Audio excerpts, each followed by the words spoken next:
here today at the old varieties mine at Muirshiel Regional Park. It's an old mine that was operational up into the 1980s, I think. As you can see, it's one of the few areas in the park that's actually fenced off from sheep grazing.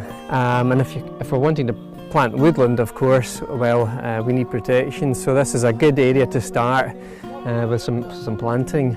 And there's some willow growing here, which is just naturally seeded. So it just shows you the potential. Getting a fence up, things do come in.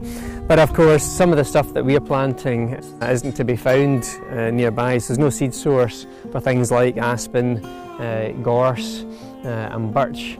So we're supplementing really the natural willow here with some other things that will hopefully spread over time. I think there's only 12 original aspens left in the regional park. So that's 12 trees in 118 square kilometres. Watervoles are last recorded here in the 80s. Mountain hares last recorded here I think 1996. So people talk about old extinct wildlife like beavers and wolves and bears and stuff like that, but in fact just now things are becoming extinct up here. What I'm doing is I'm giving people the ability to plant lots of aspen trees. So by going out and collecting the last remnants of the aspens, Alan doing the junipers, and working within the regional park, we're giving people the option in the future perhaps to do something about it. Whereas if we don't do that, then that option won't exist for those people, because those trees, plants and bushes won't be there to go out and get seedlings or cuttings off or whatever. I really enjoy gardening. That's what I like. I'm a gardener to trade. So it is gardening meets ecology. You know, that's what it is. So it's something I can functionally do, is produce a lot of plants and get them growing. So what we plant here, we know that things are going to come and live in it. You know, potentially that mine there, that could be a great site for bats roosting in the regional park, but bats won't come here because there's no corridor of trees to lead them here, and then there's no great supply of insects round about for them to actually feed on if they were to take the time to find themselves up here, you know. So that's the kind of thing. It's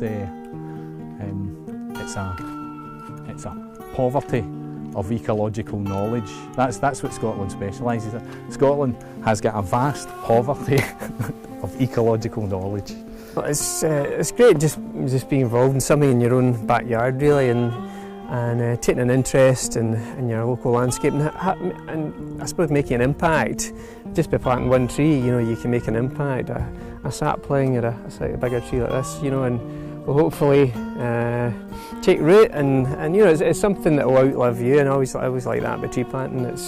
It's bigger than you, and of course, the more people we can get involved, the more trees we can get planted. So we've got a big task at hand. It's a huge area. So really, this area, this fenced area, is a tiny proportion of the whole of the hill. So got a work cut out. So anyone that's wanting to get involved in tree planting, just get in touch really, and you know, there'll be plenty of opportunities to get involved in doing some of this kind of work.